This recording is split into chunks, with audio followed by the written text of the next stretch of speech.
मैं पुरुषोत्तम कुमार और आप देख रहे हैं प्रेजेंट लर्नर्स। वीडियो में जब हम लोग पिछले क्लास कर रहे थे तो हम लोग वहाँ पे 4 नंबर तक बना चुके थे, तो 5वें नंबर से आज करेंगे हम लोग।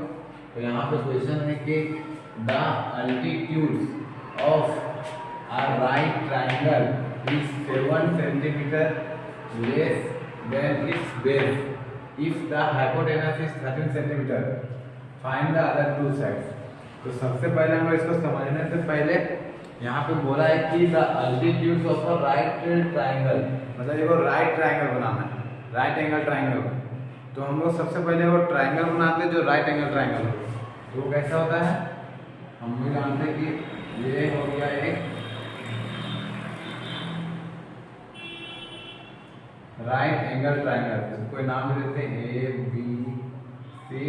ये मेरा हो गया अल्टीट्यूड, जिसको हम लोग परपेंडिकुलर पे बोलते हैं। ये हो गया बेस और ये हो गया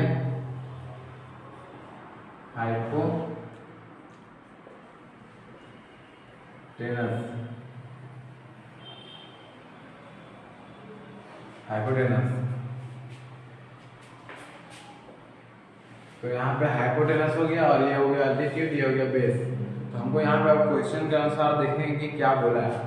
पहले बोलता है कि the altitudes of a right triangle is 7 centimetre less than it's base. बोल रहा है कि जो राइट ट्राइंगल है, इस ट्राइंगल का जो इसका अल्टीट्यूड है वो कितना है, 7 सेंटीमीटर लेस, मतलब कि 7 सेंटीमीटर कम है देन इट्स बेस, इसका जो बेस है उससे 7 सेंटीमीटर ये कम है। तो हमको यहाँ पे सबसे पहले बेस पता करना पड़ेगा, उससे 7 सेंटीमीटर कम है इसका अल्टीट्यूड। तो हम लोग सबसे पहले क्या करेंगे, बेस को कुछ मान लेंगे। तो हम लोग मानते हैं कि बेस में कितना है, x है। अगर बेस को हम x मान लेते हैं तो इसका अल्टीट्यूड कितना होगा, इससे 7 सेंटीमीटर कम है क्वेश्चन के अनुसार। तो इसको x - 7, मतलब कि ये 7 सेंटीमीटर कम हो गया। अब फिर यहाँ पे दिया हुआ है कि if the hypotenuse is 13 centimetre. अब हाइपोटेनस जो ये है वो कितना दिया हुआ है, 13 सेंटीमीटर। तो यहाँ हमको पता चल गया कि हाइपोटेनस 13 सेंटीमीटर है और ये हो गया x - 7 सेंटीमीटर और ये हो गया x सेंटीमीटर। अब इतना हमको तीनों चीज पता चल गया है तो हम x का वैल्यू निकाल सकते हैं पाइथागोरस थ्योरम से। तो अब बनाते हैं। सबसे पहले हम लोग क्या कहते हैं कि बेस को हम लोग x सेंटीमीटर माने, तो ये हमको सबसे प्रिंसिपल चीज था जिसको हमको सबसे पहले लेना था मुख्य में, वो बेस था, क्योंकि इससे रिलेट था अल्टीट्यूड, मतलब कि परपेंडिकुलर, और बाकी ये तो दिया हुआ है। तो बेस को हम क्या मानेंगे, let the base equal to x। Base है मेरा x है, तो बेस x है तो अल्टीट्यूड कितना हो गया, मतलब कि जो परपेंडिकुलर हो उसी को परपेंडिकुलर और अल्टीट्यूड दोनों सेम होता है। तो ये हो गया आपका x - 7 सेंटीमीटर, क्योंकि सेंटीमीटर में दिया हुआ है हाइपोटेनस, तो ये भी सेंटीमीटर में होगा। और फिर हाइपोटेनस कितना दिया हुआ उसको भी लिख लेते हैं यहाँ पे। हाइपोटेनस दिया हुआ है 13 सेंटीमीटर। तो आप पाइथागोरस थ्योरम से हम क्या जानते हैं, अकॉर्डिंग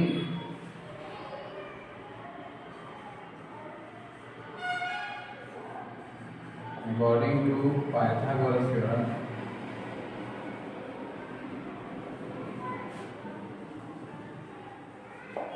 पाइथागोरस थ्योरम के माध्यम से हम जानते हैं कि जो हाइपोटेनस का स्क्वायर होता है, मतलब कि हाइपोटेनस का जो स्क्वायर होता है वो परपेंडिकुलर, अर्थात मतलब कि अल्टीट्यूड का स्क्वायर प्लस बेस का स्क्वायर, यही होता है। तो रूल के हिसाब से जो पढ़े हैं तो उसमें यही होता है कि हाइपोटेनस का स्क्वायर होता है अल्टीट्यूड का स्क्वायर प्लस बेस का स्क्वायर। तो इसको हम लोग इसका वैल्यू पुट करते हैं, जो हमको अभी मिला था उसको बनाते हैं। अब ये चित्र तो हम समझ ही कि कैसे कैसे था, तो इसका अब यहाँ पे हमको इसको मिटाते हैं और आगे सॉल्व करते हैं। तो हाइपोटेनस की जगह क्या है मेरा, 13 सेंटीमीटर। तो 13 का स्क्वायर करते हैं और इक्वल टू अल्टीट्यूड का स्क्वायर अल्टीट्यूड है मेरा x माइनस 7, तो x माइनस 7 का स्क्वायर प्लस बेस का स्क्वायर, तो बेस मेरा कितना है x, तो हम यहाँ पे करते हैं x का स्क्वायर। इसको फर्दर सॉल्व करेंगे तो मेरा आंसर आ जाएगा। तो इसको करते हैं 13 का स्क्वायर 169 इक्वल टू, अब इसको तोड़िए a माइनस बी का whole square, a minus B का whole square equal to a square plus B square minus 2ab, ये फॉर्मूला होता है।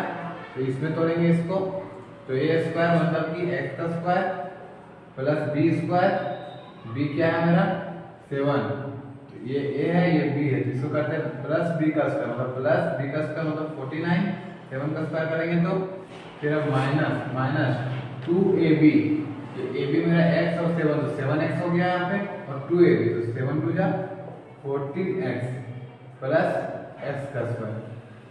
अब आगे करते हैं 169, तो ऐसा ही रहेगा इक्वल टू x स्क्वायर, ये दोनों एक जैसा है तो ये दोनों को जोड़ेंगे कितना आ जाएगा 2x स्क्वायर। अब बचे यहाँ पे माइनस 14x, तो यहाँ पे माइनस 14x प्लस 49, इसको हमको इक्वेशन के रूप में लाना है और इक्वेशन का हम जानते हैं किस प्रकार से होता है ax square plus bx plus c equal to 0, इस फॉर्म में, मतलब कि इक्वेशन बनाना है तो एक साइड हमको 0 लाना पड़ता है, तो एक साइड 0 लाने के मतलब कि इस साइड 0 लाते हैं, इसको हमको उस साइड करना पड़ेगा।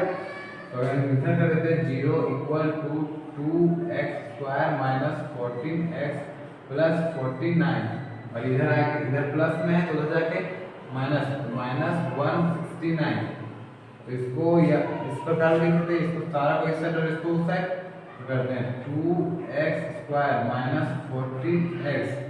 अब यहाँ पे प्लस माइनस माइनस, तो माइनस करेंगे 169 माइनस 49, तो माइनस करने में कितना आएगा 120, और साइन किसका रहेगा बड़ा संख्या का, तो बड़ा कौन है 169, तो साइन हो जाएगा बड़ा संख्या का माइनस इक्वल टू 0, बस इसको इस साइड से उस साइड पलट दिया, कुछ नहीं किया।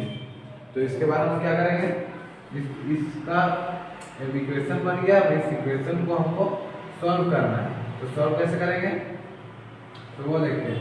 सबसे पहले कि यहाँ पे 2 कॉमन निकालते हैं, 2 कॉमन निकालें, बच गया x square minus 7x minus 60 equal to 0, 2 common निकालने के बाद मेरे ये बच गया। अब हम 2 कॉमन क्यों निकाले थे, क्योंकि अगर हम 2 कॉमन निकाल देंगे तो मुझे कैलकुलेशन करने में आसानी होगी, क्योंकि इस 2 को अगर हमने अभी मल्टीप्लाई में अगर डिवाइड में भेज दिए तो 0/2 हो जाएगा, और 0/2 हुआ तो फिर किसी को भी हम कितना कोई भी संख्या से अगर डिवाइड करते हैं तो वो 0 ही होता है, तो इसको उधर भेजेंगे तो क्या हो जाएगा फिर से 0, तो x square minus 7x minus 60 equal to 0, ये हो गया कंप्लीट। अब इसको रूट को सॉल्व करते हैं, तो फिर इसे इसको अब मिटाते हैं, तो क्या पॉइंट अभी से लिख चुके होंगे। तो इसमें देखिए इसको मिटाने के बाद हमको यहाँ पे इसको और इसको मल्टीप्लाई करना पड़ता है, तो इसको मल्टीप्लाई करेंगे कितना का 60 × 1 60, तो 60 का हमको क्या करना होगा 60 का फैक्टर निकालना होगा, जो कि हमको प्लस या माइनस करने पे 7x देगा। तो कैसे देगा करते हैं, जैसे कि मेरा 2 से करते हैं 30, फिर 2 से करेंगे 15, फिर करेंगे 3 से 5, इस प्रकार आएगा, इसके आएगा तो 5 × 5 भी आएगा। तो ऐसा कौन सा करेंगे जो यहाँ पे आएगा 60, तो 3 3 जा 5 3 जा 15 और 2 2 जा 4,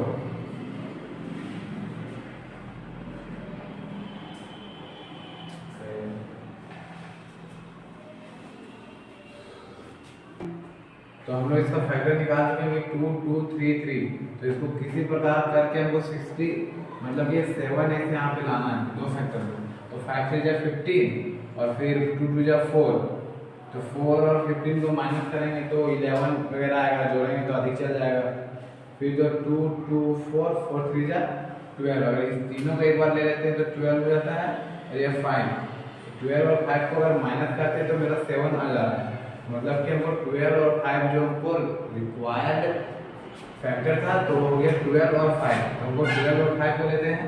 अब यहाँ पे हमको क्वेश्चन के अनुसार -7x लाना है, तो उसके लिए हमको माइनस करने के बाद अगर साइन में माइनस आ जा रहा है तो उसका मतलब है कि जो बड़ा संख्या होगा वो माइनस में होगा। तो एक्स स्क्वायर माइनस हमको 12 और 5 लाए थे, तो -12x plus 5x minus 60 equal to 0 हो जाएगा। क्योंकि हम बताएं कि अगर हमको दो फैक्टर कोई भी दो है जिसको हमको माइनस करने पे और हमको अगर माइनस करने पे उसके आगे माइनस का साइन है, तो उसका मतलब कि जो उसका बड़ा संख्या होगा उसके आगे माइनस का साइन होगा, तभी वो यहाँ पे जो घटाने पे उसमें माइनस का साइन आएगा। अगर यहाँ पे इसमें प्लस होता और छोटा वाला में माइनस होता तो यहाँ पे प्लस का साइन होता, क्योंकि बड़ा संख्या वाला साइन लगता है। अगर बड़ा संख्या के आगे प्लस रहेगा तो प्लस रहेगा, और बड़ा संख्या के आगे माइनस रहेगा तो माइनस रहेगा। तो यहाँ तक हो गया। उसके बाद ये दो टूट गया, ये दो में टूट गया, तो इसमें निकालते हैं पहले कॉमन। तो यहाँ पे x कॉमन निकलेगा तो बचेगा x माइनस 12 और प्लस यहाँ कॉमन क्या निकलेगा 5, क्योंकि 5 इसमें भी, तो x माइनस 12 5 60, तो यहाँ पे 12 इक्वल टू 0 यहाँ हो गया। अब देखिए हम बताए थे कि यहाँ अगर दोनों सेम आ रहा था मतलब कि मेरा प्रोसेस अभी तक सही गया।